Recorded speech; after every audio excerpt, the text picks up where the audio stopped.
Il y a une citation d'un historien, Jean Delumeau, que je trouve parfaite pour commencer notre analyse aujourd'hui. Ah oui, laquelle? Il disait, en gros, que les grandes dépenses ne sont pas celles qu'on fait, mais celles qu'on oublie de prévoir. C'est tellement vrai. Ça résume tout le problème. Exactement. Et ça met le doigt sur un point sensible pour beaucoup de monde. On a tous notre budget mensuel plus ou moins en tête. Oui, le loyer, les courses, les abonnements, le train-train quotidien, quoi. Voilà, c'est le prévisible. Mais qu'est-ce qu'on fait de ces grosses factures? Celles qui débarquent une seule fois par an et qui peuvent tout déstabiliser. Le météore financier, comme tu dis. C'est ça. Alors aujourd'hui, on va se pencher sur une méthode pour justement dompter ces fameuses dépenses annuelles. Mhm. Les sources qu'on a étudiées sont très intéressantes parce qu'elles proposent un vrai changement de perspective, avec un cas concret pour illustrer. L'idée, c'est vraiment de transformer la panique en une simple formalité. Et c'est crucial.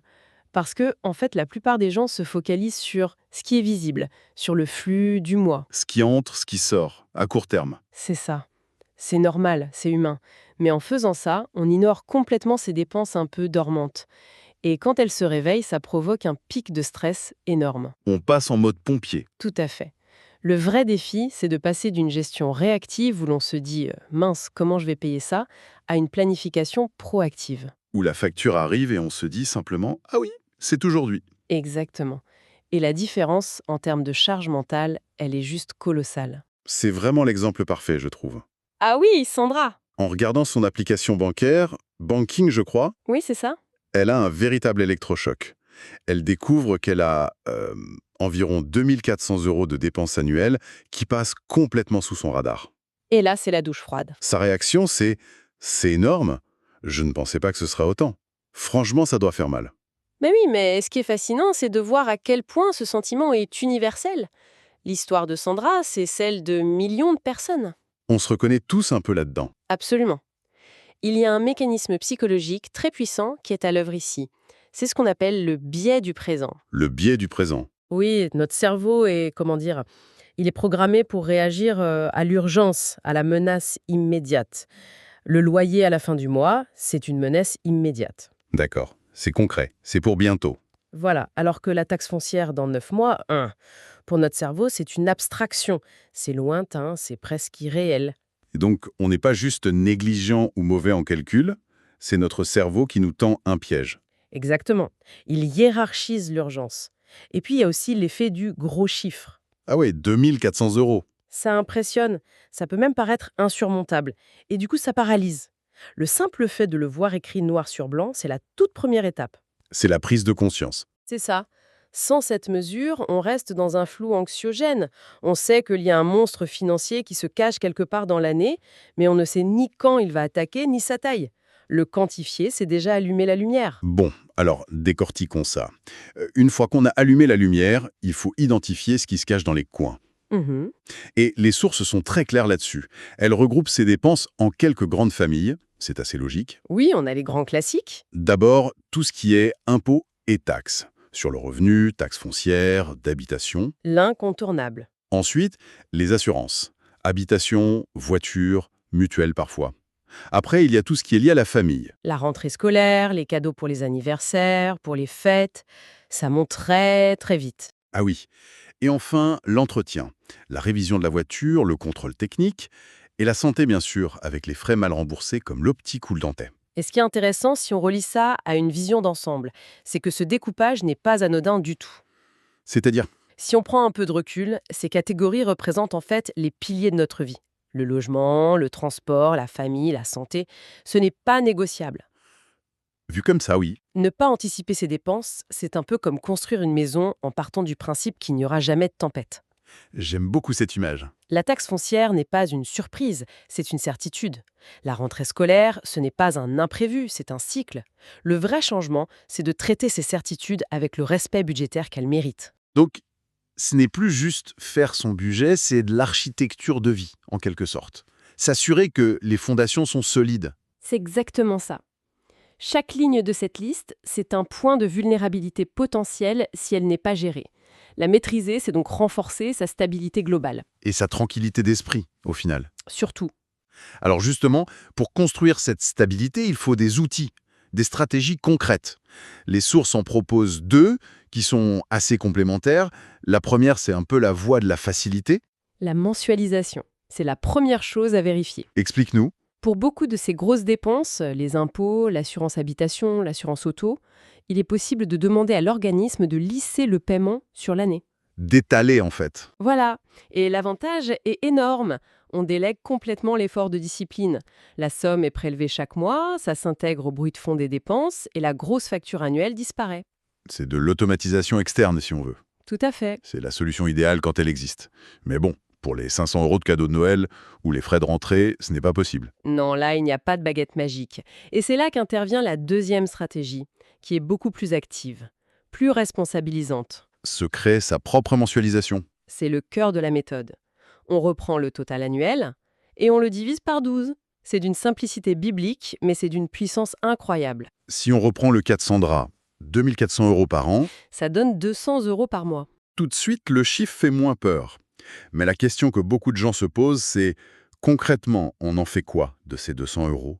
Si on les laisse sur le compte courant, ils risquent de se faire manger par le quotidien, non? C'est la question clé. Absolument. Et la réponse est de créer une séparation, physique ou au moins comptable de cet argent. D'accord. La solution la plus simple, c'est d'ouvrir un livret d'épargne dédié. Un livret A, par exemple, ça fait très bien l'affaire. Et ensuite? Et ensuite, on met en place un virement automatique de 200 €. Idéalement, le lendemain du jour où le salaire arrive. Comme ça, on ne voit même pas l'argent. Exactement. Le fait d'automatiser le processus est fondamental. On ne doit plus y penser. C'est ça qui change tout. Mais imaginons, au mois de mars, j'ai une urgence. La machine à laver qui lâche. C'est tentant d'aller piocher dans cette épargne. Tout le système s'écroule. C'est un excellent point. Et ça permet d'ajouter une couche de sophistication. Idéalement, ce budget annuel qu'on provisionne, ce n'est pas le fonds d'urgence. Ah, ce sont deux choses différentes.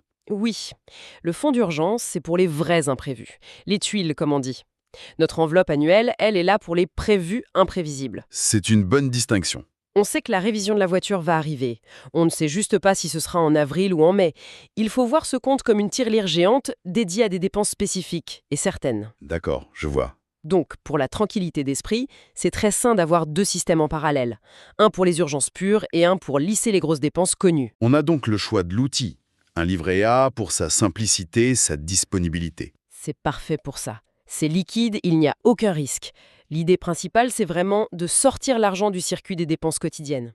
Et en faisant ça, on se pirate le cerveau en quelque sorte. C'est tout à fait ça. C'est un piratage psychologique. On ne combat pas notre tendance à la procrastination, on l'utilise à notre avantage grâce à l'automatisation.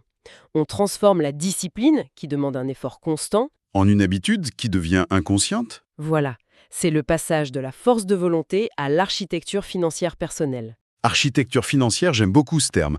On construit un système qui travaille pour nous, même quand on n'y pense pas. Exactement. Cette idée de s'approprier les outils, de construire son propre système, elle est d'ailleurs au cœur d'une citation de Charlie Munger qu'on trouve dans les sources. Ah oui, Il dit « Prenez les idées là où elles sont, mais utilisez votre propre cerveau pour les assembler ».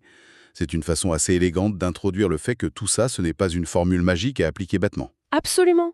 Et les sources le rappellent, c'est une précaution saine et nécessaire. Le fameux avertissement. Oui, il faut être clair, ce contenu est éducatif, c'est un cadre de réflexion, ce n'est pas un conseil financier personnalisé. Chaque situation est unique. Évidemment, les objectifs de Sandra ne sont pas ceux de son voisin. Sa tolérance au risque, ses revenus, sa structure familiale, tout est différent. L'idée, c'est de s'emparer de cette méthode L'identification, la division par 12, l'automatisation. et de la sculpter pour qu'elle s'adapte à sa propre réalité. C'est un appel à l'autonomie, à la prise de décision éclairée. On donne les briques, mais chacun construit sa propre maison. Alors, qu'est-ce que tout cela signifie? Si on met tout ça bout à bout, on comprend que l'exercice va bien au-delà de faire une liste et une division. Ah oui, complètement. Le véritable enjeu, c'est un changement de mentalité, un changement radical. On passe d'une posture passive, où l'on subit les événements financiers, à une posture active, où l'on est aux commandes. Le gain n'est pas seulement financier, il est émotionnel. C'est le stress en moins. On élimine une source majeure de stress et aussi de disputes potentielles dans un couple, par exemple. Passer de « Oh non, la facture de l'assurance est arrivée » à Parfait. Je peux la payer immédiatement sans impacter mon moi. « Voilà, c'est une conquête ». Cette tranquillité d'esprit, sincèrement, elle n'a pas de prix. Et j'imagine que ça libère de l'espace mental pour penser à d'autres choses de plus constructives. C'est exactement là que ça devient passionnant. Les sources, elles se concentrent sur la construction de ce filet de sécurité. C'est le b.a.-ba. Oui. Mais une fois que le système est en place, une fois que les 2400 € de Sandra sont provisionnés pour l'année, que se passe-t-il avec ce virement automatique de 200 €? Est-ce qu'on l'arrête? C'est une bonne question. Ben non. La vraie question, c'est qu'est-ce que cette sérénité retrouvée rend possible? La maîtrise des dépenses, ce n'est jamais une fin en soi. C'est la fondation. C'est la fondation. Et une fois qu'elle est solide, qu'est-ce qu'on choisit de construire dessus? Quel est le prochain objectif? On transforme un virement qui était défensif, pour se protéger, Mhm. en virement offensif, pour construire quelque chose. Précisément, ces 200 € par mois, tout à coup, peuvent devenir le début d'une épargne pour un projet qui fait rêver, Un voyage, une formation, un apport pour un achat immobilier ou même, pourquoi pas, un premier pas vers l'investissement. En éliminant la charge mentale des mauvaises surprises, on libère des ressources à la fois financières et cognitives, pour construire activement l'avenir qu'on désire. au lieu de simplement se protéger contre les aléas du présent. Et c'est là que la gestion de budget cesse d'être une contrainte pour devenir en fait un véritable outil de liberté. Une perspective vraiment puissante pour continuer la réflexion. Si cette analyse vous a été utile, n'oubliez pas d'ajouter un j'aime et de vous abonner à la chaîne pour nos prochaines explorations.